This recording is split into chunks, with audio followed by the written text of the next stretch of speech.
2025 के बजट में income tax slab को लेकर काफी बड़े चेंजेस किए गए हैं और काफी सारे ऐसे चेंजेस किए गए हैं जो कि बहुत ज्यादा अप्रिशिएटिव हैं। अब से निर्मला सीतारमण जी ने डिक्लेयर कर दिया है कि अगर आपकी इनकम 12 लाख रुपीस तक है तो आपको कोई भी टैक्स पे नहीं करना पड़ेगा और 12 लाख की लिमिट 75,000 से बढ़ जाती है अगर आप एक सैलरीड एम्प्लॉय हो तो। मतलब अगर आप एक इंडिविजुअल हो तो आपको 12 लाख तक की इनकम पर कोई टैक्स नहीं भरना पड़ता और अगर आप एक सैलरीड एम्प्लॉय हो तो आपको 12,75,000 तक टैक्स पे नहीं करना पड़ेगा। अब शायद आप लोग सोचोगे कि ये 75,000 का डिफरेंस क्यों? This is partiality, but let me tell you, ये 75,000 का डिडक्शन मिलता है एम्प्लॉय को। जब भी आप इनकम टैक्स फाइल करेंगे और आप लोग एम्प्लॉय हैं तो आपको 75,000 का डिडक्शन मिलेगा। इसका मतलब ये निकल कर आता है कि 12 lakh plus 75,000 is equal to 12,75,000। अब काफी सारे लोगों ने मुझसे ये पूछा था कि सर यहाँ पर ऐसा कैसे हो सकता है, क्योंकि अगर आप लोग न्यू वाले इनकम टैक्स के स्लैब को देखेंगे तो आपको कुछ अलग चीजें पता चलेगी। जैसे कि अगर आपकी इनकम 0 to 4 लाख है तो आपको 0% का टैक्स पे करना है। अगर आपकी इनकम 4 लाख टू 8 लाख के बीच में है तो आपको 5% का टैक्स पे करना है और अगर आपकी इनकम 8 to 12 लाख है तो आपको 10% का टैक्स पे करना पड़ेगा। सिमिलरली 12 to 16 लाख की इनकम पर आपको देना पड़ेगा 15% का टैक्स। 16 लाख से 20 लाख की इनकम पर आपको 20% का टैक्स पे करना पड़ेगा और 20 लाख से 24 लाख की इनकम पर आपको 25% टैक्स और अगर आपकी इनकम 24 लाख से ज्यादा होती है तो उस इनकम पर आपको 30% का टैक्स पे करना पड़ेगा। अब देखो ये सारी चीजें देखकर और सुनकर कंफ्यूजन होती है, but let me tell you, आपकी कंफ्यूजन का समाधान होने वाला है आज के इस वीडियो में। अब देखो अगर आप लोग इस प्रपोज टैक्स स्लैब को करंट टैक्स स्लैब के साथ कंपेयर करेंगे तो यहाँ पर मॉडिफिकेशंस बहुत ज्यादा किए गए हैं, मतलब कि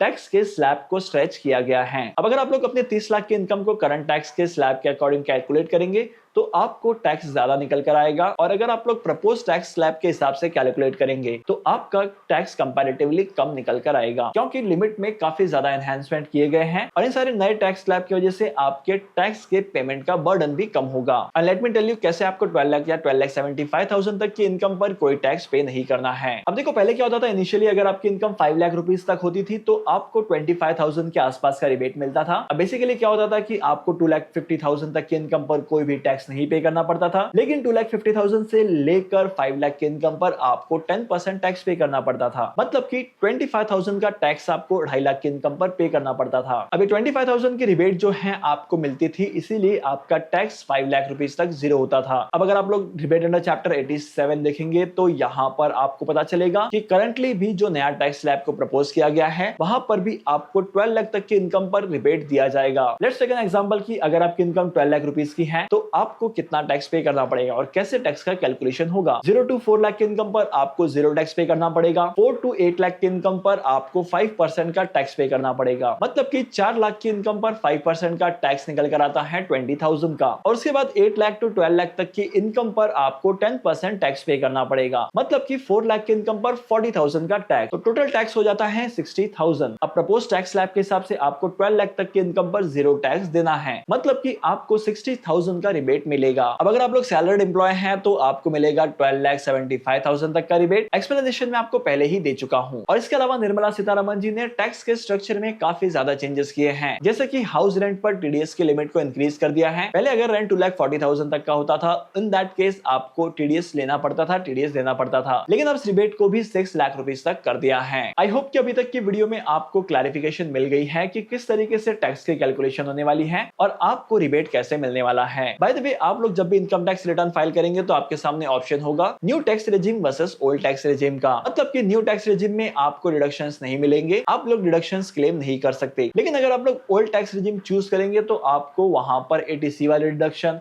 80D वाले डिडक्शन, जितने भी डिडक्शंस होते थे वो सारे के सारे डिडक्शंस मिलेंगे। अभी आपकी चॉइस पे डिपेंड करता है कि आप लोग इनकम टैक्स फाइल करने के टाइम पर कौन से वाले रेजिम को चूज करते हैं, न्यू टैक्स रेजिम या तो ओल्ड टैक्स रेजिम। अब यहाँ पर सिलेक्शन करने के टाइम पर भी कंफ्यूजन आएगा कि आपके लिए कौन सा टैक्स रेजिम बेस्ट है। अगर आपको जानना है कि आपके लिए कौन सा रेजिम बेस्ट होने वाला है तो कमेंट करो यार, मैं इसके ऊपर भी एक डिटेल वीडियो लेकर आऊंगा। तो आज की इस इंपॉर्टेंट वीडियो को यहीं पर खत्म करते हैं। मैं आपको मिलूंगा अगली वीडियो में नए टॉपिक के साथ, एक इंटरेस्टिंग टॉपिक के साथ। तब तक के लिए signing off, happy investing and good bye.